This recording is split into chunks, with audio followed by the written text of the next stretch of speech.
Hello, everybody, and welcome back to It's a Wonderful Podcast. I am one of your hosts, Nolan Dean, and joining me as always is my good friend Morgan Robinson. How are you doing today, buddy? Because I bloody hate traffic.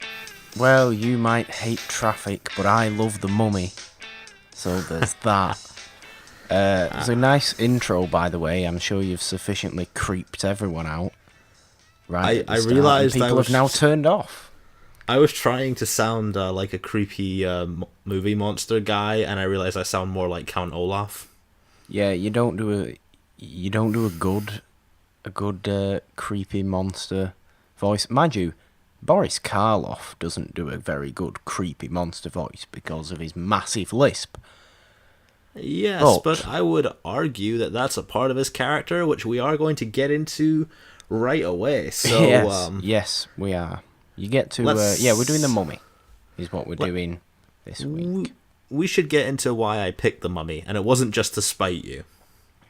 Go ahead.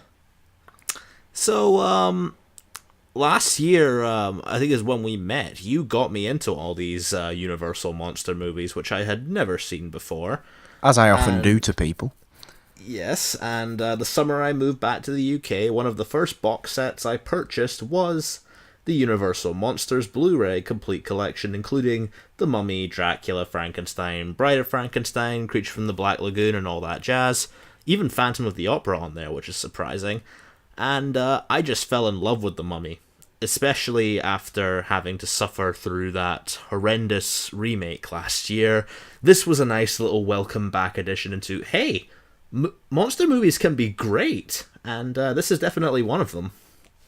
Monster movies are at their greatest when they don't feel like a monster movie for a lot of the time.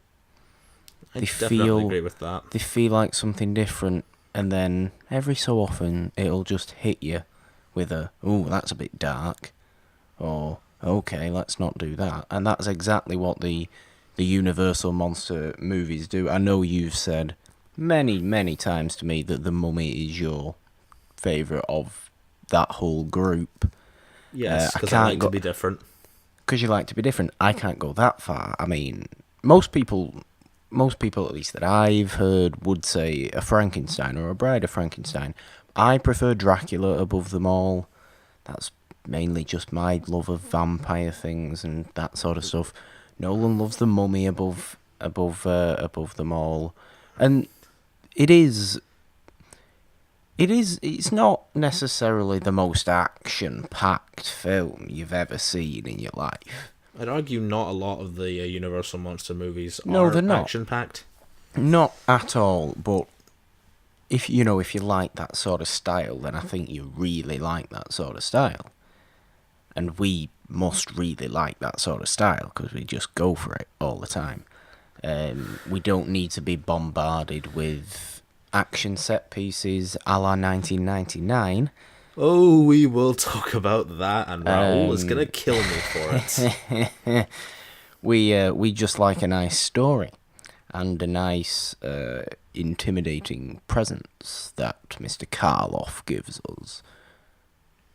Yeah, so I gotta know, I'm sure we've talked about this before, but we're just going to give some context here. What was your kind of introduction to the Universal Monsters, and maybe your introduction to The Mummy? Did you see that 1999 one first? No, I didn't. Thankfully, that's good. I have no idea. My introduction, this is going back to my old days of early horror house, where I would tell people how I'd come to love certain things. I have no idea how I first got into Universal Monsters, to be perfectly honest with you. I know I watched Dracula the first out of all of them. I think I was given Dracula as a gift, and I thought, because people know I obviously liked movies and older movies, so I thought, oh well, Dracula and horror, of course. Let's get him Dracula for a nice birthday present or whatever it might have been. Watched that, got the rest of them in, watched all them, love them all. That's basically my story. And I've already said my story, but I'll mention a little different thing which kind of gives me the love of this movie. I've always been fascinated by Egyptian culture. Oh yeah. In year three at primary school, we did ancient Egypt, and we looked at all the gods and everything, and I just fell in love with it, and I was so fascinated by the mythology that anything that includes Egyptian mythology and respects it, to me, I will always love. Anything that turns it into mindless violence, I will always hate. And I guess that's also kind of what got me into like Greek mythology and reading Yeah. Percy Jackson and that kind of stuff. I've always found monsters to be very interesting, but I love that this mummy doesn't necessarily feel like your traditional horror movie. It's got more in common with something like a gothic love story, a la maybe Yeah. Crimson Peak or something like that. It's definitely got more in common with that than say something like a House on Haunted Hill, where you've got all the scares and everything, and that's part of the fun. This is a lot more of a tragedy, and Boris Karloff's performance, I wouldn't exactly call him villainous, but he is ultimately the antagonist of this movie. He is. He's also the protagonist and the title character.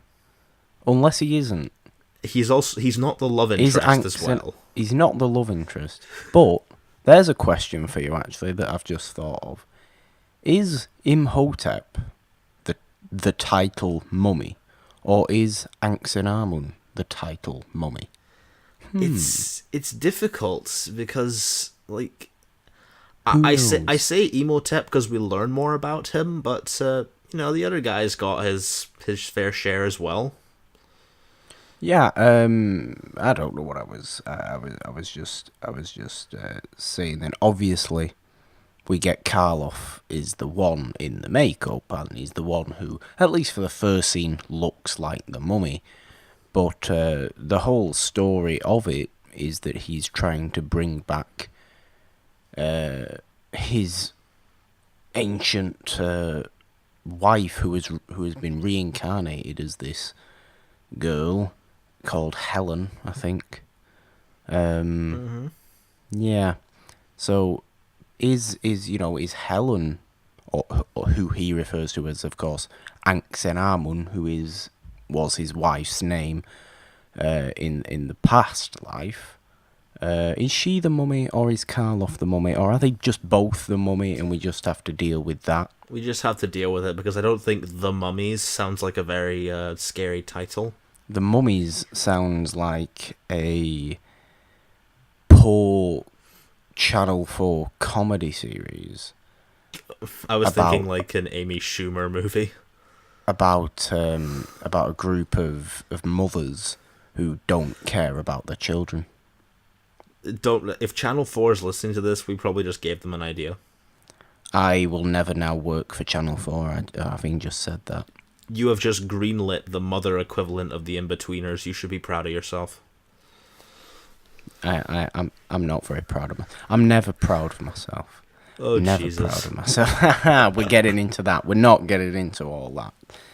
The opening But scene no, of this yeah, movie... go ahead.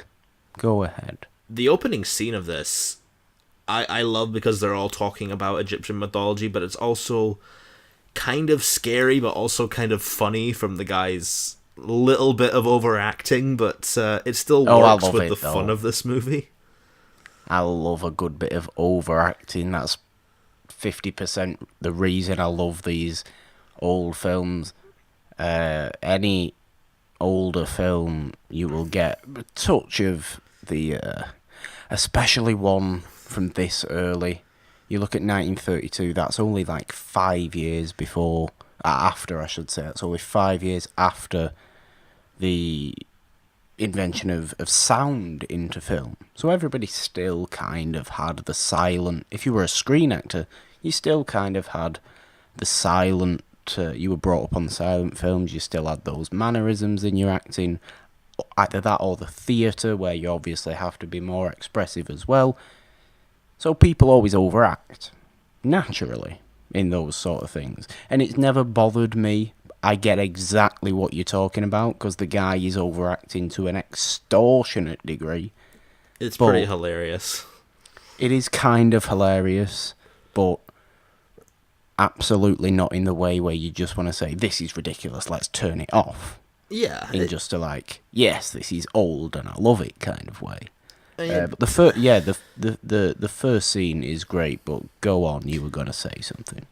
what I notice about this is the other films we've seen with the Mummy usually waste about half an hour with us getting to know the characters, and that's not necessarily a bad thing, but I love that this movie has one scene where you get to know the main characters, and then we get straight into the Mummy stuff, and we then learn that, oh, maybe these archaeologists aren't the main characters.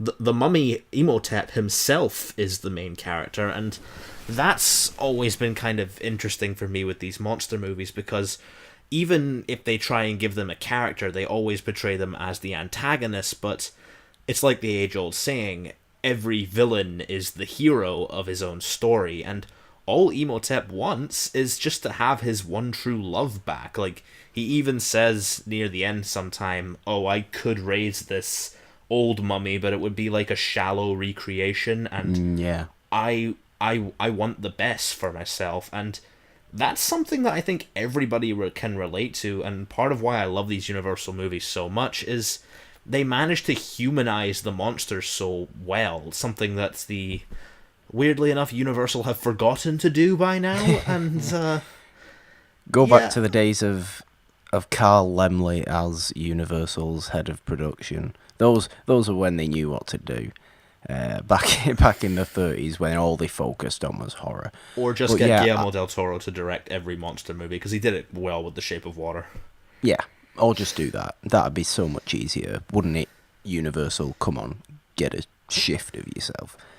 You do find that a lot with those Universal monster films. Though I like that you bring up that the supposed monster is often the one that is sympathised with by the audience, none more so than in Frankenstein, of course, Karloff's first big hurrah into the film that made him a star. So much so that only a year later, when they made The Mummy, they only had to advertise it as Karloff, and people would go and see it because the man's last name was on it, which is ridiculous when you think about it, that a guy can become such a big star that quickly. But it happened with Boris Karloff through these Universal monster films, and through his ability to play very sympathetic monsters. And you've got to remember as well that, actually, as we know from the opening scene of The Mummy, the archaeologists, well, basically he wouldn't have even been awoken if the archaeologists hadn't dug him up in the first place. Yeah, and I think that's an element of narrative that's going to go away with adventure movies, with the whole going into a culture that isn't yours and trying to steal it kind of thing. I can see that kind of going away, but weirdly enough, this movie kind of villainizes that as well, so it's interesting to me that future adventure movies portray it as some kind of epic, heroic thing, like a Raiders or the 1999 version of The Mummy, whereas this one remembered that, hey, if you try and screw up with a culture that you don't understand, you're gonna cause some trouble. Exactly, that is exactly what it's about. If you know, whoever it was who was on the thing. I know Edward Van Sloan was on there. Edward Van Sloan, of course, in every single goddamn Universal monster film. He's basically... He was Van Helsing, wasn't he? He was Van Helsing. He was Van Helsing, yes. And he was also what is his name in Frankenstein? I think he was the dad. Me. He was the dad, maybe? No, he wasn't. He was someone... I think he was Henry Frankenstein's, like, professor or something like that. Yeah, I remember recognizing him. But he's in all of them, and I love him as well, even though he's literally played the same dude in every single film. But he always brings a nice old school vibe to proceedings, and I like that. What else was I going to say? Yeah, but him and his team, they're the ones who bring the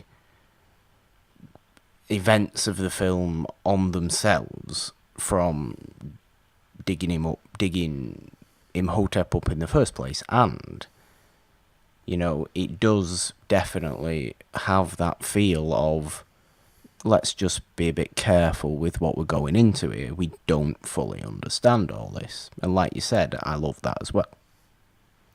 And something I found out that's rather interesting, this movie has the first ever impalement ever shown on screen. What? Really? Yeah. The impalement scene, I think it's halfway into it. The first ever impalement shown in a movie. Yeah, that impaling thing, that's quite strange. I mean, it is definitely early, and they wouldn't have... Impaling's a pretty harsh thing to do anyway, so, why would they have shown it in the late 20s? But I feel like this film does do some really quite strange things. I don't know how much you've read into the whole cut out scene of different reincarnations of Anck-sen-Armun in different periods in history. There was a scene shot of her in Rome and a scene shot of her in medieval Britain. I did not know that. So just to give us, the audience, knowledge that she keeps coming back, and as obviously in the 20s or the 30s, whenever this is set, come back as Helen. But there's all that, and it does all that.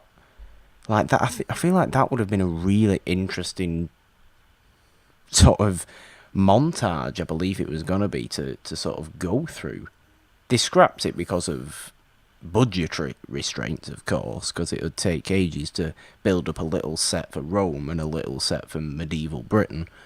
But that's just another sort of weird thing that the film does. And I do like the flashbacks as well, where it behaves like a silent film for a bit. Honestly, I feel like you could play this film on silent and it would still be as effective.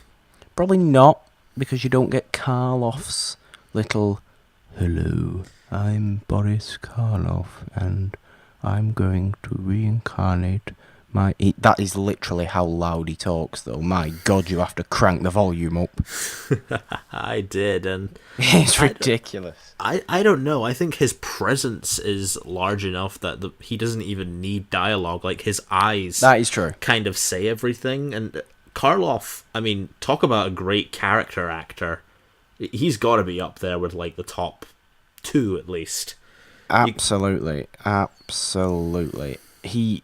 Obviously, because of his pretty, at least for the time, pretty severe speech impediment, he couldn't take a lot of roles that required so much speaking. So Frankenstein was a blessing for him. The fact that he just had to sort of growl a bit and be intimidating. And that is what he is in The Mummy as well. Yes, he does have a few more lines, but his delivery is such that you can't really tell that lisp is there, and it's very monotone, so it does create a very, very eerie presence of the guy he's playing, who goes by the name of Ardath Bey, which is an anagram, I learnt this, which is an anagram for death by Ra, as in the sun god Ra. I just saw that on the IMDb trivia, and that blows my mind. I love that. Well done, Universal, for making The Mummy and putting little weird things in there like that. I can't believe that this came out a year after Frankenstein. Why? Well, because Karloff, it says here that he was virtually kind of unknown at the time when he appeared as Frankenstein. Nobody knew he was. And then immediately a year after, they cast him again as one of their other larger antagonists. That's pretty impressive. Well, The Mummy doesn't come from any sort of pre-existing story. The Mummy of this film is essentially an original screenplay. That might be why I like it the most, because I wouldn't be comparing it to the book. Woohoo! Just brought up another book reference. Perhaps that is true. I didn't even think about that, but perhaps that is why you like it the most. So I can only assume that after Frankenstein and Dracula blew up so well, they were just like, right, okay, what else can we do? What's big right now? Egypt's big right now. All these British guys are going... Because let's not forget that in the 20s, I think it was 1926 that Howard Carter discovered the tomb of Tutankhamun and brought, some of that stuff back to the British Museum.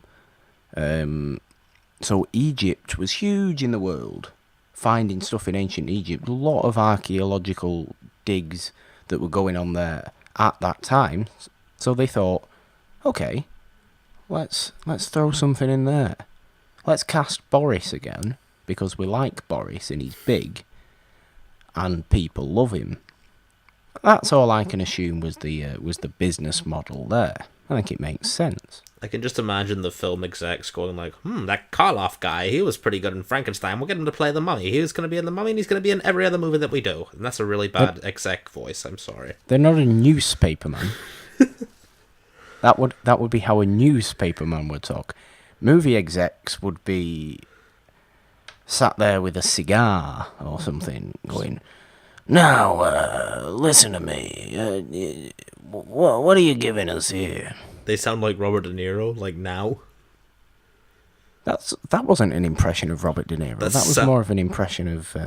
I don't know. That was just me doing things. That was just me doing things. I do apologise. How long? 20 minutes, and we've got silly. That's usually about right, isn't it? Yeah, usually it is. Usually doesn't take... What else do you love about The Mummy, seeing as it was your choice?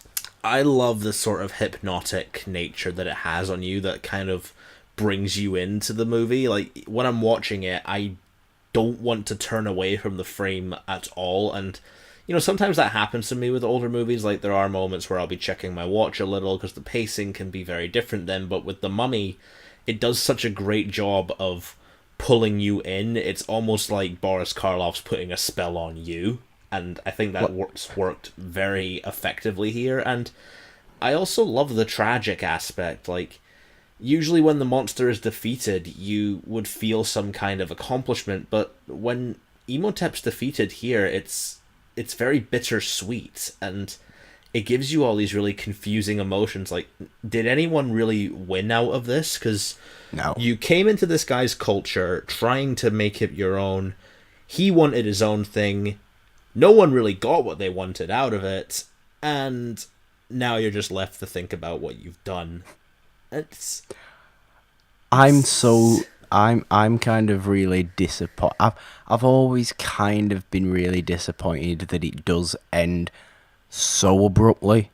And I mean, a lot of the Universal monster films do end right as, Dracula gets a stake through the heart, you hear it, and the film ends. But Frankenstein, the castle's burning, or the windmill's burning, and the film ends. The Mummy, Imhotep is defeated, the statue of the god Isis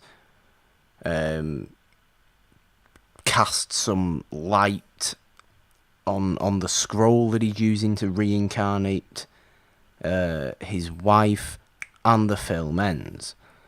But I've always wanted to kind of know, what does Helen make of all this afterwards?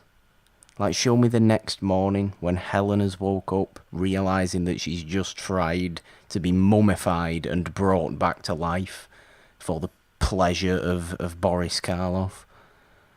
What does she make of that? That is something I've always wanted to know. Do you think someone can just write a sequel to The Mummy focusing on Helen, but make it like this kind of empowering movie, I guess? Speaking of sequels, that's a weird thing, is because the sequels to this film weren't sequels of this film. No. They were just other Mummy films that just happened to have different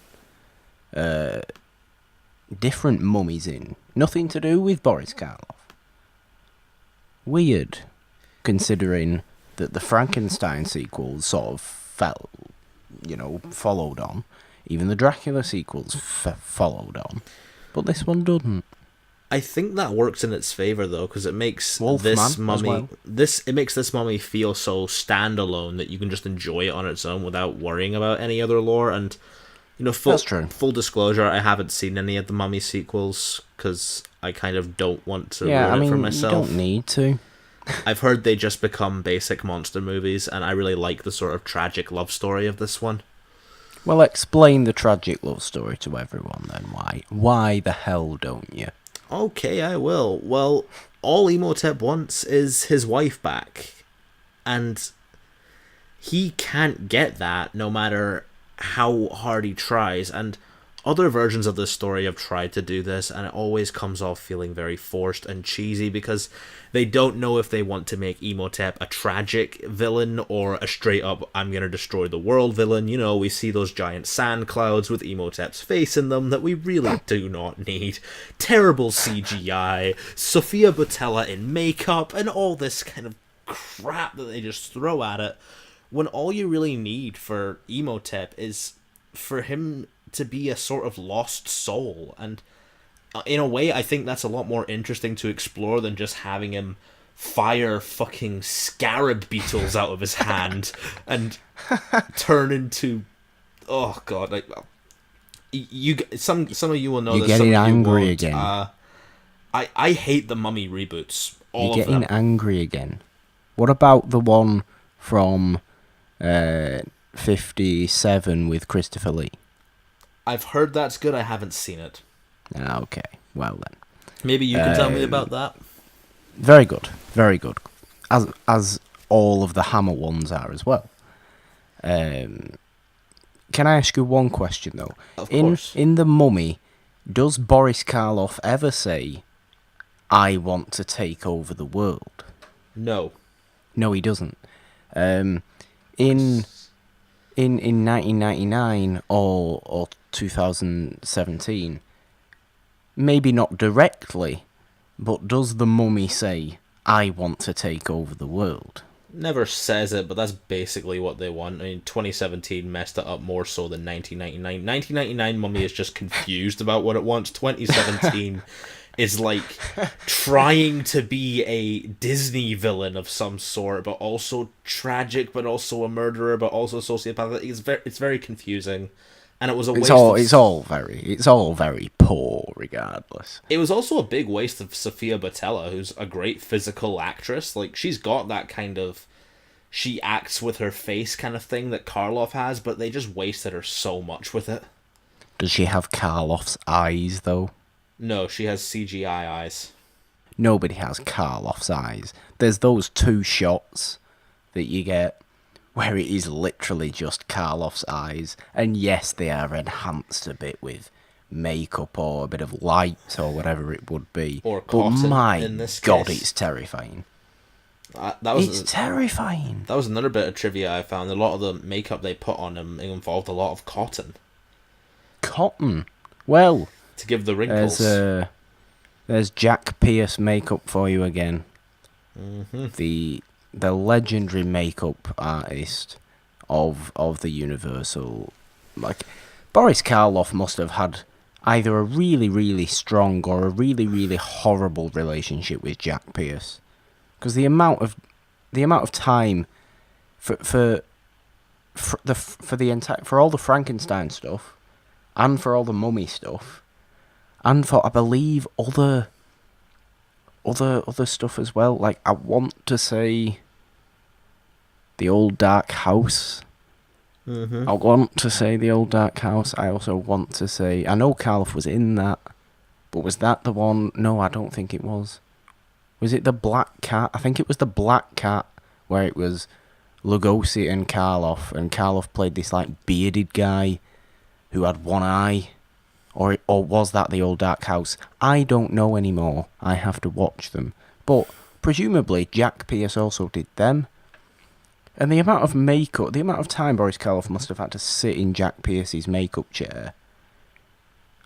You either hate that man by the end of it, or you just sort of become really good friends with him. I've never heard anything that says Boris Karloff became good friends with Jack Pierce. I can only presume that he did. I'd be sad if he didn't. because I the was amount sad of when I work found out they that put he in wasn't together. friends with Lugosi. No one was friends with Lugosi, though, was it? Lugosi was his own sort of strange, disturbed guy who never really liked anything he did.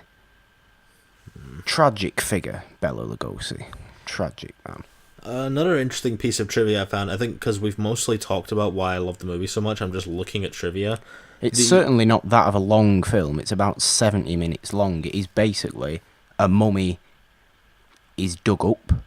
There's that wonderful opening scene where Karloff is in the bandages. You get that nonsense of overacting from that one dude. Karloff walks out, and then he's planning on resurrecting, or he calls to the reincarnated version of his former bride, and he plans to mummify her, or to re-mummify her, I should say, and to resurrect her again so they can spend eternity together, which is very nice for everyone. But of course that doesn't happen, and then the film ends, and that is the story of The Mummy. You have some more trivia. I do. The film's poster, which is a very beautiful poster. Love the poster. Love it. I know how much you love good film posters, but it holds the record for the most money paid for a movie poster at an auction. More than $453,000. Madness. And I believe that is sitting in Jack Shipley's house, because I've seen it on Fan Friction of a lot.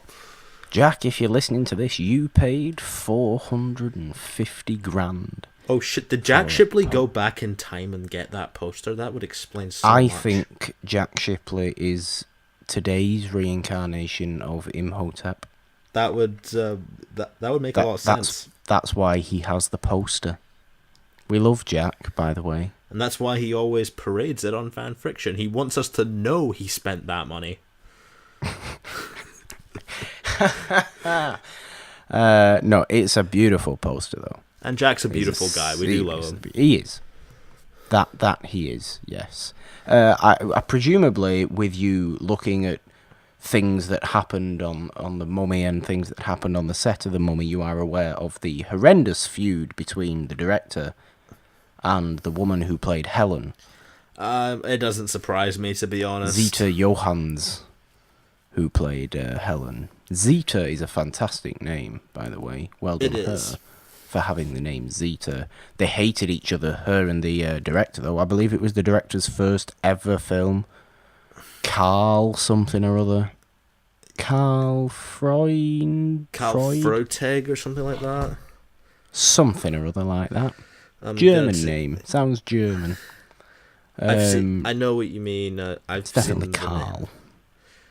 Carl Freud. There you go. But anyway, they hated each other, and so that was fun because not for them, but it doesn't. It's. But I know that he was trying to make her into a bit of a scapegoat in case the film didn't do well. Mm-hmm. But she was just kind of calling his bluff every time. She was having absolutely none of it. And I love that. That's good. Oh, behind the scenes trivia for The Mummy.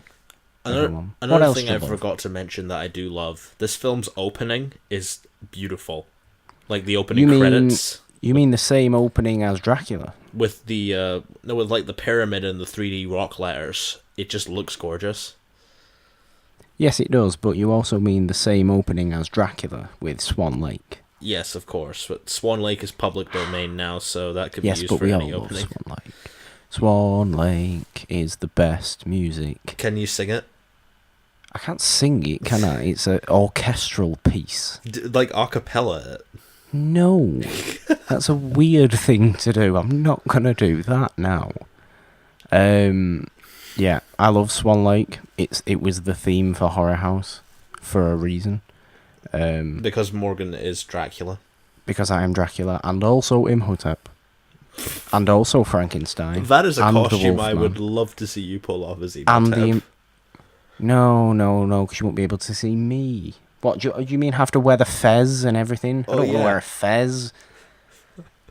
All right, I get. Everyone wears a fez in The Mummy for some reason We're- because it's Egypt and that's what happens. We are gonna put a poll up now. No, we're not. I am. You can put a poll up. I'm not putting a poll up.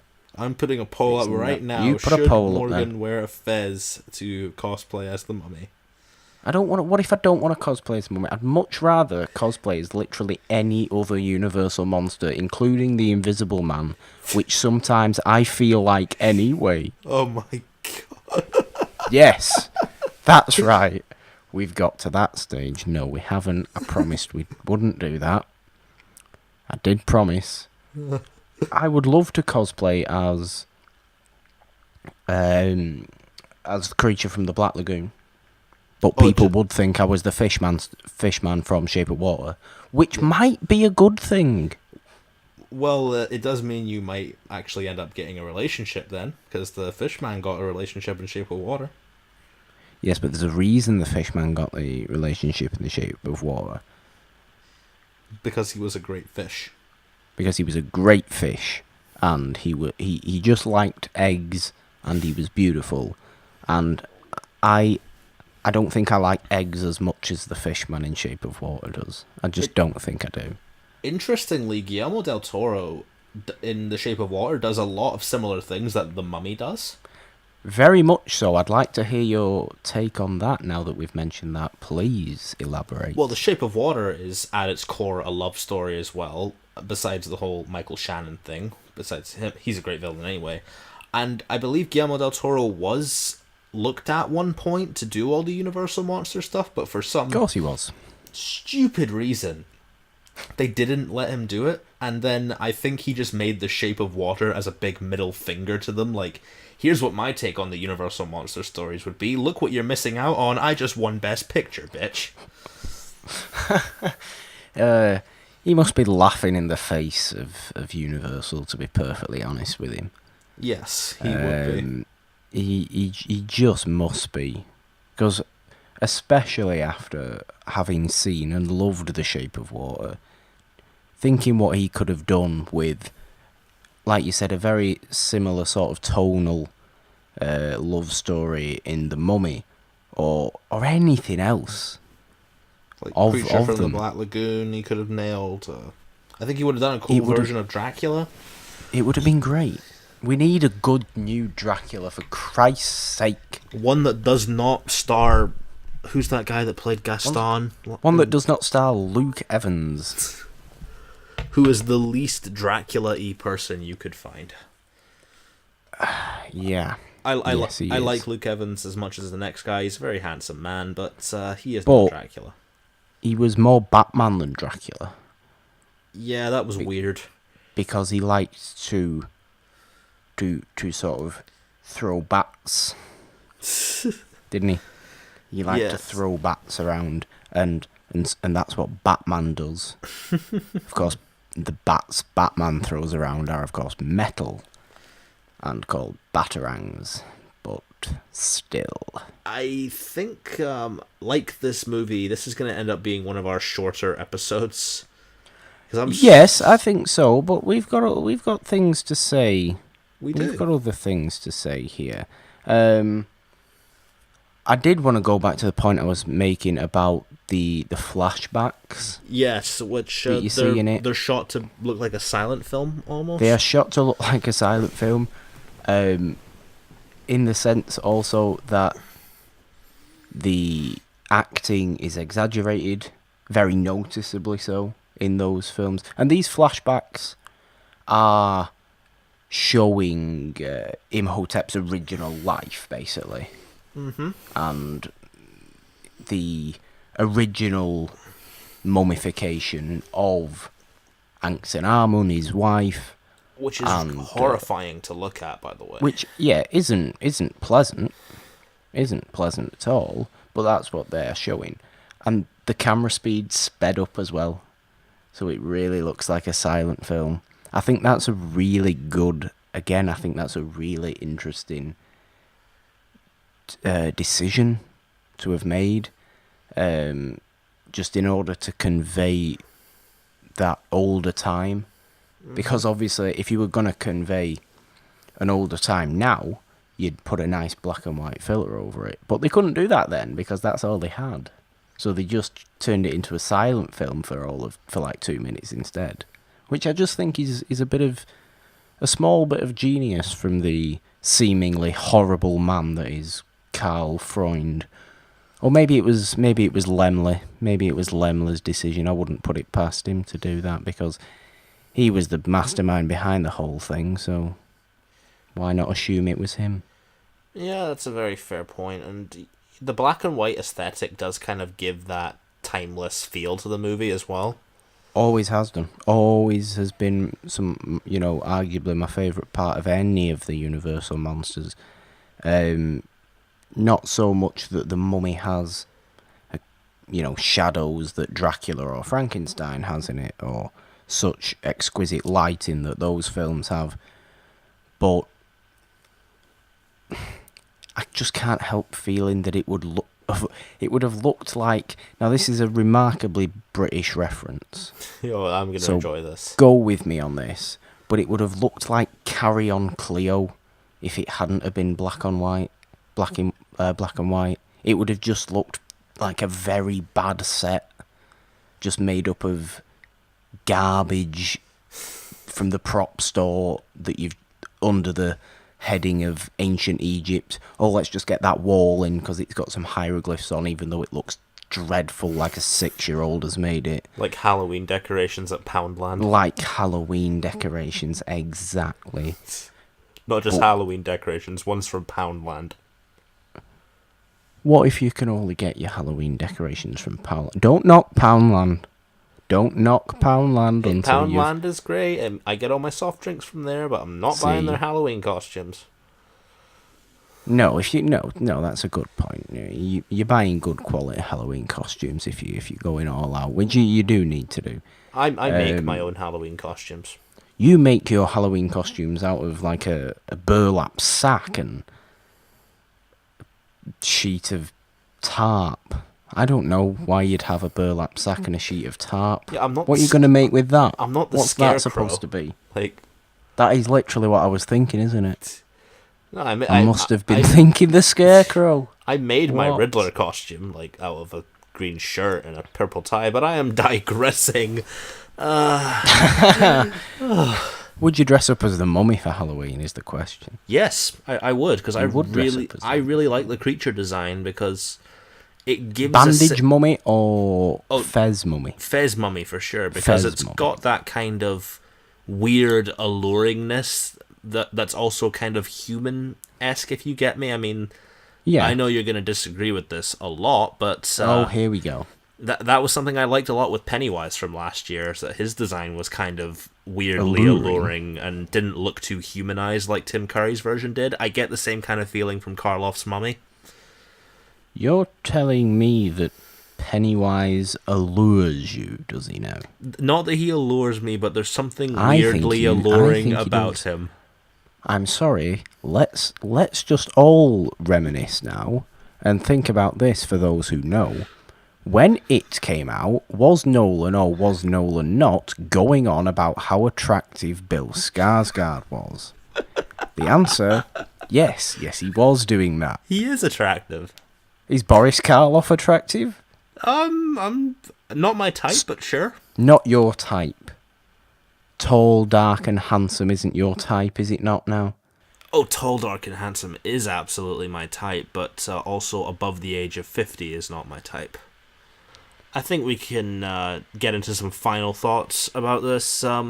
Say nobody has ever seen The Mummy before, and they're like, to watch The Mummy? I want to watch that one with Tom Cruise. What do you say to them? I say to them, do not watch the one with Tom Cruise, because I don't like Tom Cruise, so why would I recommend any Tom Cruise film? I would also say to them, if you are looking for a nice, snappy, tragic love story, watch The Mummy. If you're looking for an action film, watch 1999.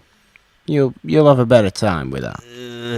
But if you're looking for a real story, watch 1932, because just watch 1932. And then go and watch all of them as well. Just watch 1932 Mummy. You don't need to watch the other ones. It's a great tragic love story, and But that's also, why it's my favorite Universal Monsters film. Nolan does love it. There's a reason he chose this, and I know it is his favourite. And he's had a massive smile on his face, a stupid smile, if you will, throughout the whole recording of this. But before I ask you, I do want to start this off with, why are you being ageist to Boris Karloff, and the fact that you don't find him handsome because he was over 50?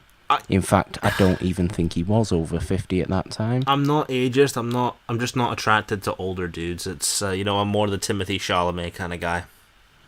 Yeah, you're more attracted to. I don't even know. As you would say, walking triangle boy. Timothy Chalamet looks like a triangle. Yeah, I've said it again. Okay, right. Nolan, your final thoughts on The Mummy before I tell you what absolute stormer of a film I've got for us next week.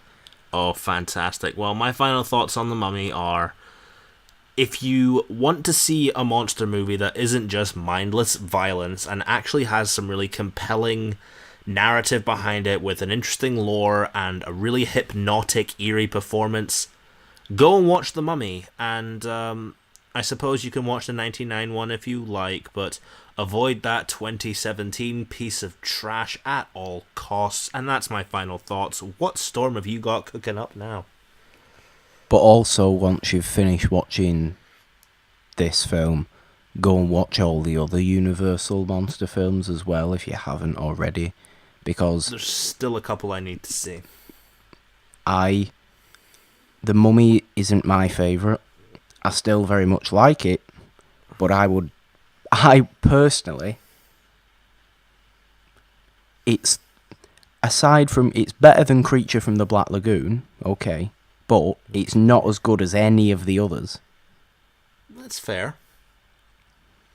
In my opinion, I prefer Dracula, I prefer Frankenstein, I prefer Invisible Man, and I prefer Wolfman.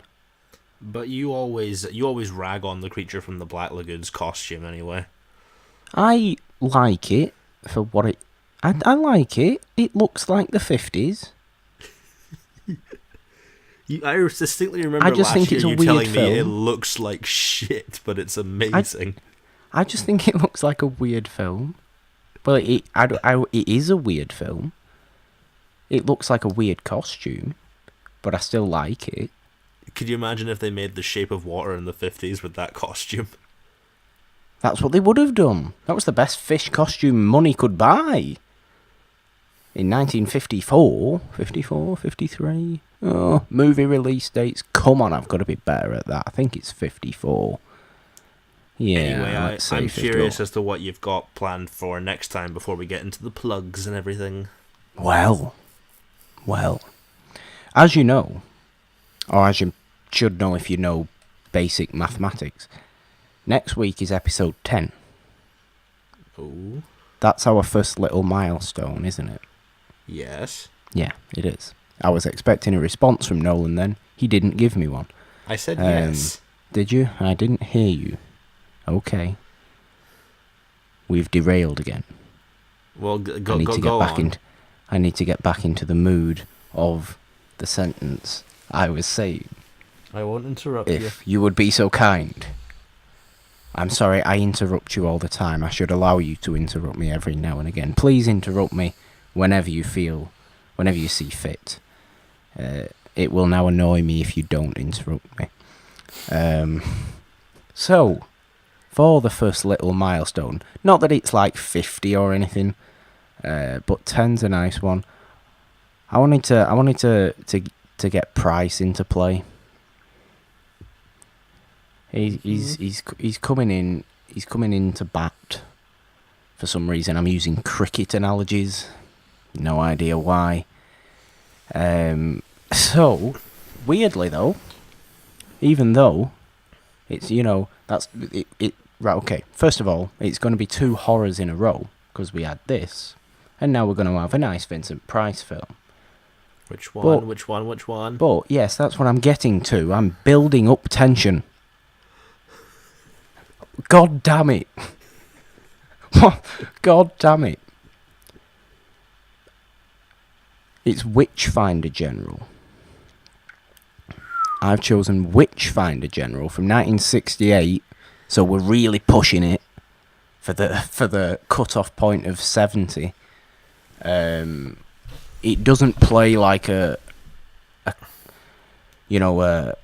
old horror film at all. It's exploitative as hell, and it is quite the unusual film in Price's resume, because it sees him as a completely unlikable person. But I love it. Just looked at the premise and wow. Yeah, I love Witchfinder General because it's just graphic as hell, and that's why I like it, because it's a bit exploitative, and Vincent Price is horrifying in it. And also I very much like witches. I very much like reading about witches in medieval or older times, I should say, 16th, 17th century.